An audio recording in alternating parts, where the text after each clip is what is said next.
आदाब।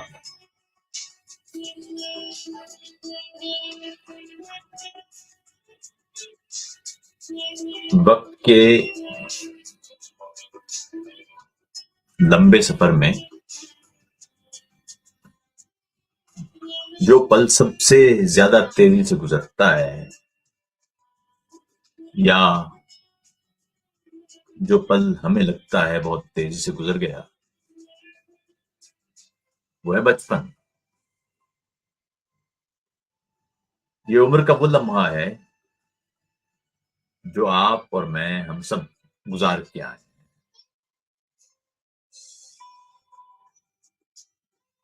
और ये उम्र का वो लम्हा है जिसमें कुछ पल इतने हसीन थे और हैं कि वो अब भी वहीं के वहीं मौजूद हैं, गुजर ही नहीं रहे। तो आज मौजू रहेगा बचपन, बचपन से जुड़े कुछ लम्हे। मैं तुम्हारा बचपन नहीं जानता, लेकिन तुमसे अपना बचपन बांट सकता हूं, इस एतबार के साथ कि तुम्हारा बचपन भी मेरे बचपन से कोई बहुत मुख्तलिफ नहीं होगा। जाहिर है, हर शख्स ने अपनी जिंदगी में, अपने बचपन में कुछ बहुत ही खास लम्हे गुजारे होते हैं जो लगता है उसे कि किसी और को मुयस्सर ना आए होंगे।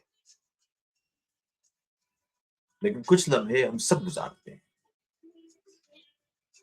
कुछ लम्हे ऐसे होते हैं जो गुजार तो आए हैं, याद नहीं होते, हालांकि होते बहुत खास हैं। माँ से मिलने, माँ से गले लगने, माँ से गले लग के रोने, ये लम्हे जाहिर है बार बार याद आने वाले तो नहीं होंगे, भूल चुके होंगे। लेकिन इसके बावजूद ये बात भी तय है कि वो लम्हे बहरहाल वहीं मौजूद होंगे, खड़े रहेंगे। भूल जाने से ये तो मतलब नहीं हो सकता कि वो लम्हा चला गया या लम्हा छिन गया आपसे।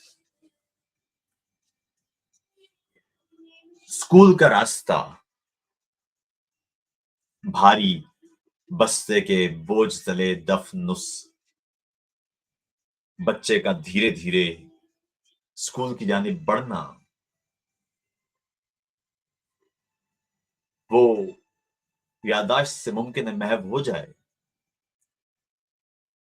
लेकिन उस बस्ते का बोझ किसी फूल की तरह, किसी तोहफे की तरह उम्र भर याददाश्त में महफूज तो रहता है।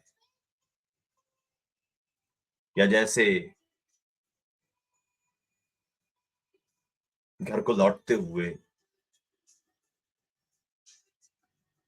तेज तेज कदम उठाते हुए, या जैसे किसी सालगिरह पर किसी गैर मुतवक्के तोहफे के मिल जाने पर, जैसे किसी बहुत अपने, बहुत प्यारे मेहमान के घर आने पर, जैसे मिठाई मिलने पर, जैसे किसी ईद शबरात, किसी त्योहार पर कोई तोहफा मिलने पर, ईदी मिलने पर, जैसे किसी बहुत खास मौके पर आइसक्रीम, आइसक्रीम मिल जाने पर, चॉकलेट मिलने, बहुत सारे लम्हे हैं जो भूल भाल चुके हैं, लेकिन सोचें तो फिर आन खड़े होते हैं वहीं। स्कूल में बस्ते से किसी किताब का निकालना, किसी उस्ताद की डांट डपट, कोई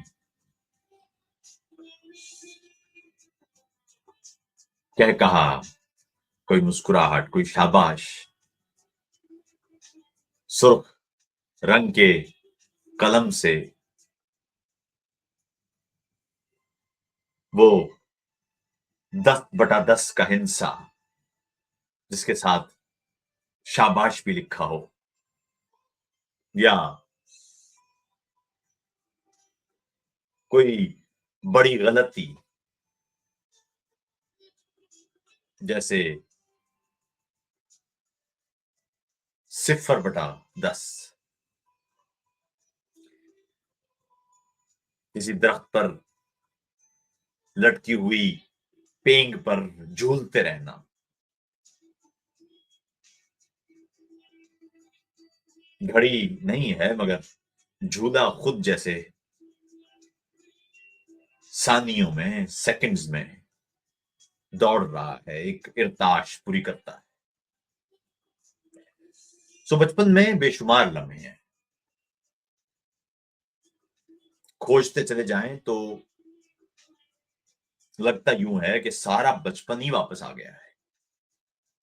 फिर वो कहानियां जिनका दुरुस्त या गलत होना हमने बाद में सीखा, लेकिन वो कहानियां जिन्हें हम फहम से रद्द भी कर चुके, वो आज भी सुनते हैं तो रोंगटे खड़े हो जाते हैं, लगता है सच ही होगा। दादी गोदी में हमारा सर टिकाए, बालों में उंगलियों की कंघी करते, जो झूठी सच्ची कहानियां सुनाती थीं, उन कहानियों के किरदार राज भी सच्चे हैं। कहानियां बेशक झूठी निकली, उन कहानियों के पीछे सबक आज भी सच्चे हैं।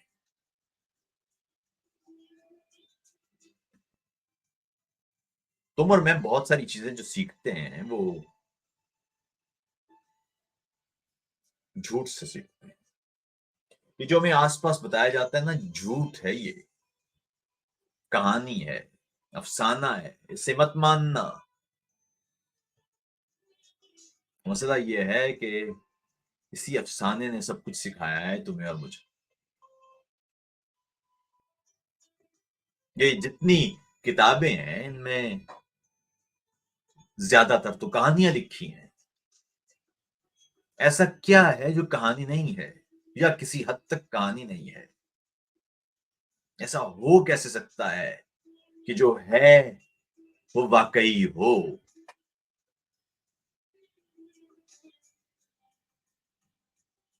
क्या अजीब और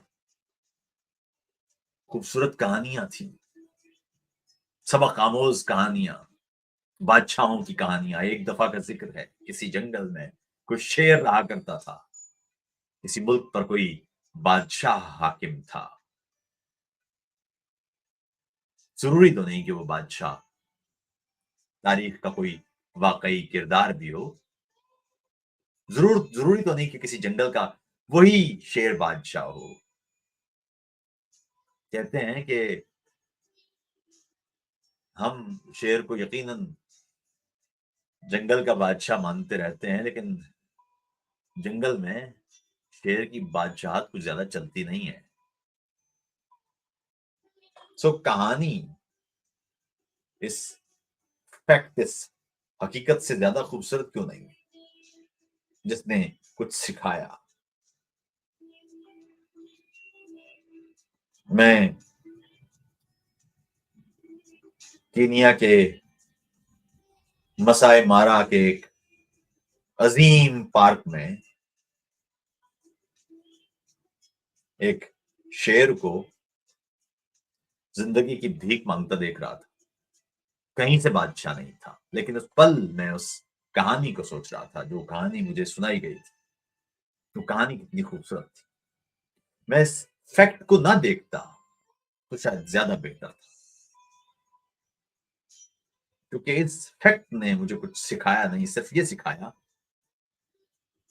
कि कहानी गलत हो या कहानी गलत हो जाए तो कितना दुख होता है, या ये सिखाया कि फितरत में दरिंदगी और सफाकी भरी हुई है, बंधी हुई है।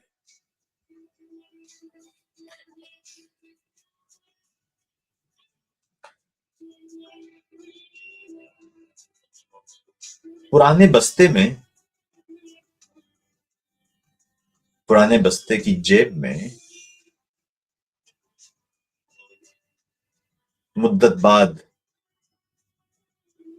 संभाल के रखे हुए उस बस्ते की जेब में अचानक एक पत्थर मिला है। मैं गांव में था तो उसे गीटी कहते थे, एक मुलायम पत्थर, खुरदुरा नहीं। जाने किस नीयत से उठा लिया होगा मैंने, कितना कीमती समझ के बस्ते की जेब में ला रखा होगा, कितनी मोहब्बत की होगी उससे, उसके खो जाने का कितना खौफ होगा।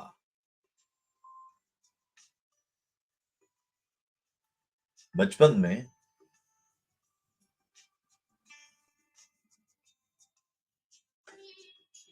हम चालाक नहीं होते, हमारे जज्बे भी चालाक नहीं होते, हम बहुत सोच कर इश्क नहीं करते, इश्क करते हैं और सोचते रहते हैं। बचपन की सबसे खास बात यही है कि वहां जज्बों में मिलावट नहीं होती।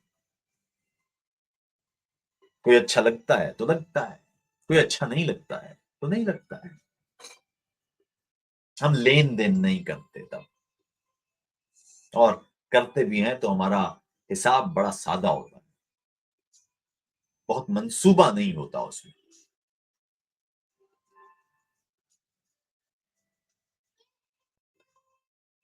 माँ के बस्ते से पैसे चुराने हों,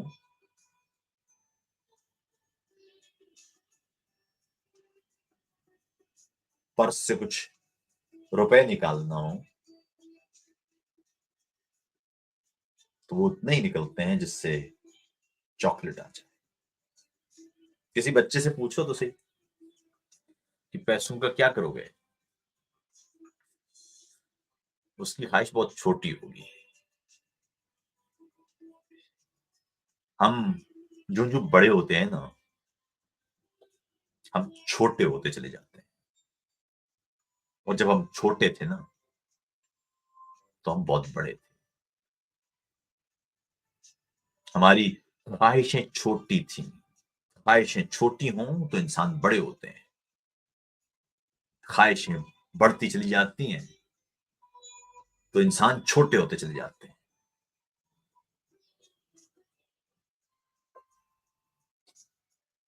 क्या ख्वाहिश होगी? कोई कोल्ड ड्रिंक पी लेना, कोई चॉकलेट या आइसक्रीम खरीद लेना, कोई कैसेट या सीडी। तब बड़ी गाड़ियां नहीं चाहिए होती, बुलंदोबाला इमारतों में ऐश ज़दा घर नहीं दरकार होते। तब हम बड़े होते हैं।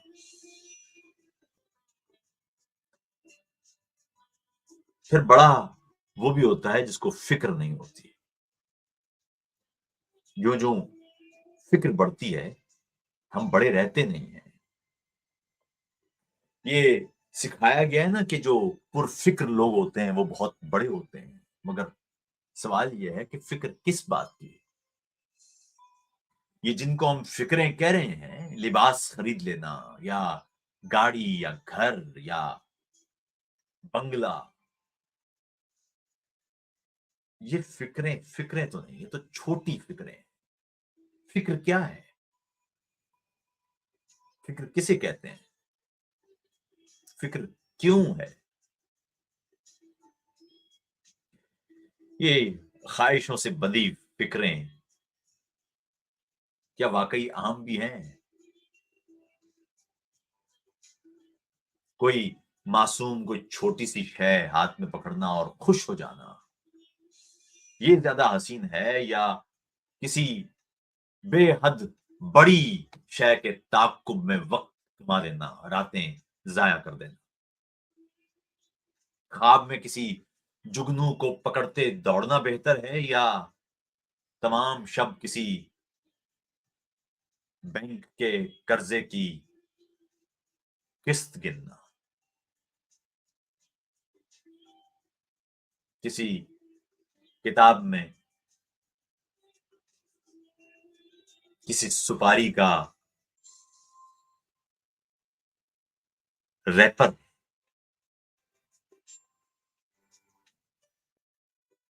प्लास्टिक का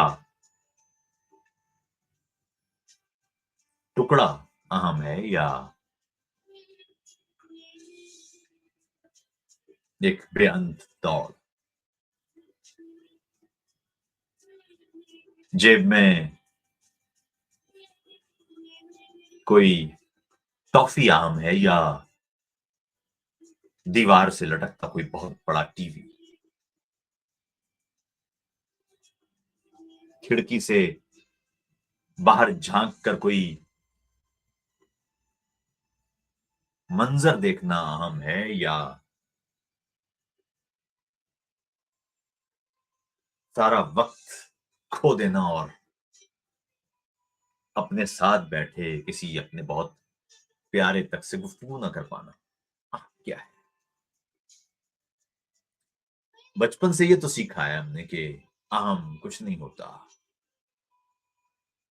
अहम बस वही होता है जो मुस्कुराहट देता है। अहम बस वही होता है जो मुस्कुराने पर मजबूर करता है, कोई कहकहा सौंपता है। ये जो कहकहे हैं ना, इनकी कीमत बड़ी अजीब है। ये कहकहे बचपन में होते हैं तो बहुत बेमानी, बहुत बेकीमत लगते हैं। छोटी-छोटी बातों पर हम हँसते हैं और जब हँसते हैं, तो सिर्फ़ उस वक़्त हँसते हैं जब खुश होते हैं। बाद में खुशी और हँसी अलग-अलग हो जाते हैं।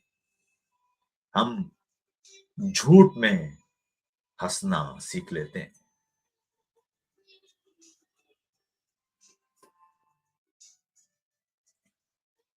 खुशी में हँस नहीं सकते। ਉਹ ਵੀ खूब ਦਿਹਾੜੇ ਸਨ ਮਿਲ ਜਾਂਦੀ ਸੀ ਖਾ ਲੈਂਦੇ ਸਿਆਂ ਨਾ ਮਿਲੇ ਰੋ ਪੈਂਦੇ ਸਿਆਂ ਤੇ ਰੋਂਦੇ ਰੋਂਦੇ ਸੋ ਪੈਂਦੇ ਸਿਆਂ ਤੇ ਇਹ ਵੀ खूब ਦਿਹਾੜੇ ਨੇ ਮਿਲ ਜਾਂਦੀ ਏ ਤੇ ਖਾ ਨਹੀਂ ਸਕਦੇ ਨਾ ਮਿਲੇ ਤੇ ਰੋ ਨਹੀਂ ਸਕਦੇ ਤੇ ਰੋਂਦੇ ਰੋਂਦੇ ਸੋ नहीं सकते चलो ना आज उस दरख्त से लटकती पेंग पर बैठो कितनी देर बैठ जाओगे दो चार ही इर्त्याश में लगेगा जैसे वक्त जाया हो रहा हालांकि सारा वक्त तो बेमानी जाया कर आए हो चलो ना वही पुराना जरा बस्ता लो और अपने किसी माजी के स्कूल की जानिब दो कदम चलो तो सही लगेगा बेमानी सा सफर है इसमें फायदा क्या है नुकसान क्या है फौरन ही हिसाब किताब के आजाद गिनतियां और नंबर सामने आने लगेंगे खुद से पूछने लगेंगे भाई कि क्यों जाना है स्कूल ये कदम किसी और मकसद के लिए चलकर कुछ और हासिल क्यों ना कर लें कि जो वक्त गुजरता है ना तो हम कारोबार सीख जाते हैं लेकिन बदकिस्मती ये है कि जिंदगी के कारोबार में नफा नहीं है फकत नुकसान है इस जिंदगी की सबसे अहम कमाई हंसी है, खुशी है। और इस जिंदगी के बटुए में रखे सबसे अहम नोट का नाम वक्त है। छोटे थे तो माँ ने हाथ में बर्फ की डली थमाई थी और कहा था ये उम्र है तुम्हारी। मुट्ठी मत खोलना, वक्त से पहले लम्हा ना गंवा देना। बहुत बचा के रखा मुट्ठी को, बांध के रखा बर्फ की डली को, महफूज बनाए रखा, ये सोचते रहे कि जैसे अब ये बर्फ की डली यहीं रहेगी। वक्त बीत चुका है, हाथ खोलते हैं तो बस कुछ नमी है, बर्फ की डली खो चुकी है। कतरा कतरा, कतरा कतरा बर्फ की डली बुझ चुकी है, जा चुकी है। वक्त खो चुका है, उम्र के बटुए से वक्त के सिक्के ढलक चुके हैं, खो चुके हैं। सो कारोबार नफा का है नहीं, मगर सिखाया यही जाता है कि नफा ही नफा है। घर में किसी दीवार पर बहुत बड़ा टीवी लटक रहा होगा तो नफा है। उस टीवी के अंदर एक बेमानी सा कोई कार्टून सीरीज, कोई फिल्म, वो अहम नहीं है। बच्चे के लिए दरवाजे पर दस्तक अहम होती है, दरवाजा नहीं। दीवार पर लटके टीवी में टॉम एंड जेरी या डोनाल्ड डक अहम होता है, बड़ा टीवी नहीं। बच्चों के मसाइल और हमारे मसाइल में फर्क है, और हमें लगता है जैसे हम समझदार हैं। कहीं ऐसा तो नहीं कि हम बचपन में ज्यादा समझदार थे और हमने वक्त के साथ साथ नफा और नुकसान के कारोबार सीखने के अंदर समझ खो दी, असल फिक्र खो दी, वक्त खो दिया। नंबर तो सीख लिए, आदात तो सीख लिए, लेकिन आदात हमारे साथ जो कुछ कर रहे हैं वो नहीं सीखा। उम्र के बटुए से वक्त के सिक्के खो दिए और कागज के नोट इकट्ठे कर लिए, और ये समझ रहे हैं कि ये वक्त से बेहतर है।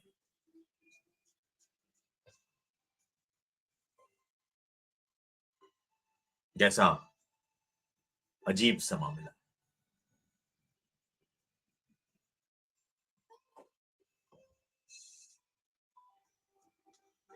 जो सीखा वो गलत सीखा, और जो खो दिया वो गलत खो दिया।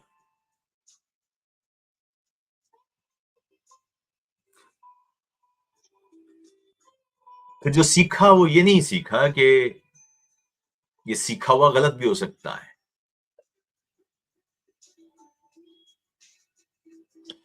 कभी सोचा है कि जब छोटे हो और माँ से गले मिलने लगो या बाप से गले मिलने लगो, तो या माँ या बाप बाजुओं में ले,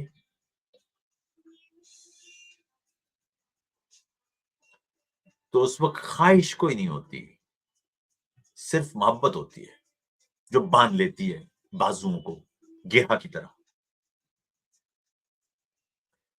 मगर बाद में हम बड़े हो जाएं या शायद जब छोटे हो जाएं और फिर मिलें, तो हम बस मिल रहे होते हैं ज्यादातर। उस बचपन वाले शदीद जज्बे के तहत फिर मिलना नहीं होता।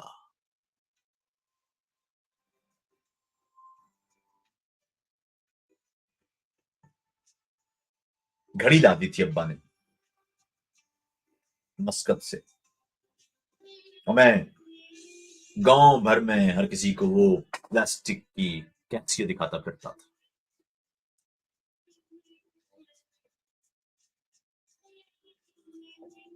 दादी देखती रही बहुत देर तक, फिर बोली, लड़के कहाँ दौड़ते फिर रहे हो, क्या कर रहे हो, बहुत खुश हो ना तुम। मैं अपने जोम में था।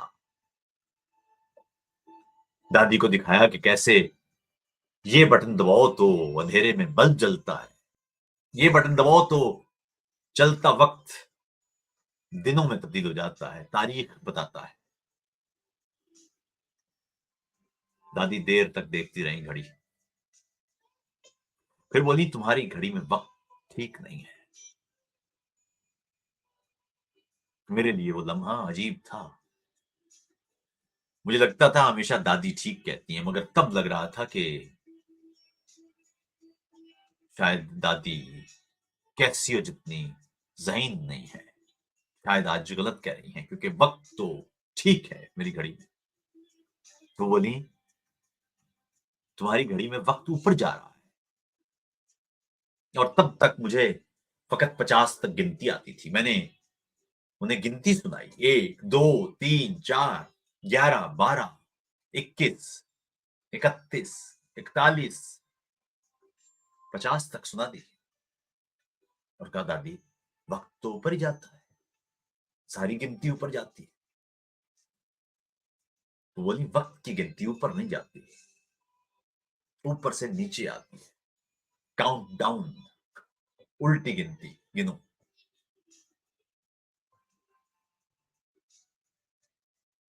अपनी अलमारी से वो एक शीशे के अंदर रुके हुए वक्त समेत रेत वाली घड़ी उठा लाई। ऊपर का फ्लास्क खाली, और नीचे की सुराही में रेत भरी हुई थी, वक्त भरा हुआ था। उन्होंने वो घड़ी उल्टी, सुराही उल्टी, तो वक्त फिर चलने लगा। अब ऊपर था बचा हुआ वक्त, नीचे था गुजर जाने वाला वक्त, और बीच दोनों सुराहियों के बीच उस जुड़ाव पे कहीं लम्हा था, लम्हा मौजूद। वक्त तेजी से ऊपर से नीचे गिरता जा रहा था, और मेरी सांस उखड़ रही थी।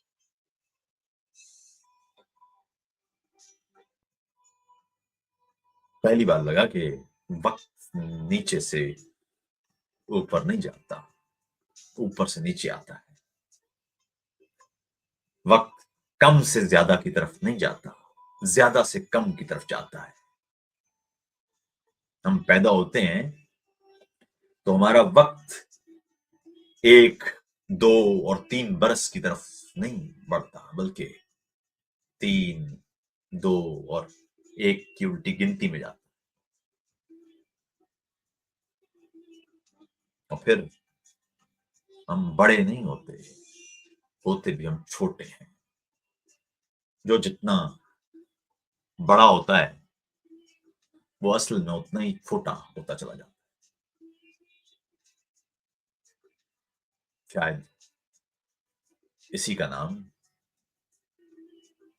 लम्हा है, और शायद इसी का नाम माजी के उस लम्हे से, अपने बचपन से अपने असल को पहचानना।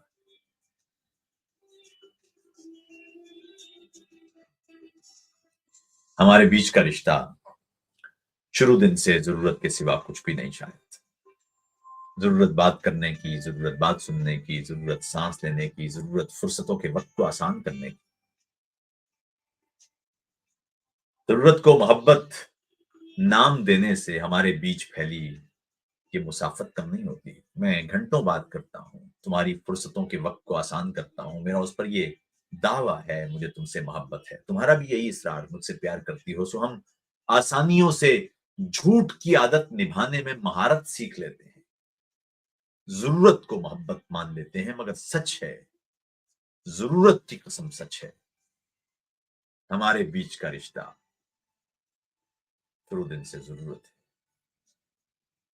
एक सरगोशी मुझसे बोली, "क्या वो तुम हो, जो मेरे कानों से लगकर अपनी ग़ज़लें, अपनी नज़्में कह जाता है?" फिर मैं बोला, "हाँ, मैं वही हूँ।" फिर वो बोली, "बहुत बुरे हो, बहुत बुरे हो, नींद उड़ाकर सो जाते हो। सुनो ज़िंदगी, मुझे तुमसे मिलना अच्छा लगता है, बहुत अच्छा। सुनो ज़िंदगी, मुझे तुमसे बिछड़ना बुरा लगता है, बहुत बुरा, बहुत बुरा, मगर चलता हूँ।"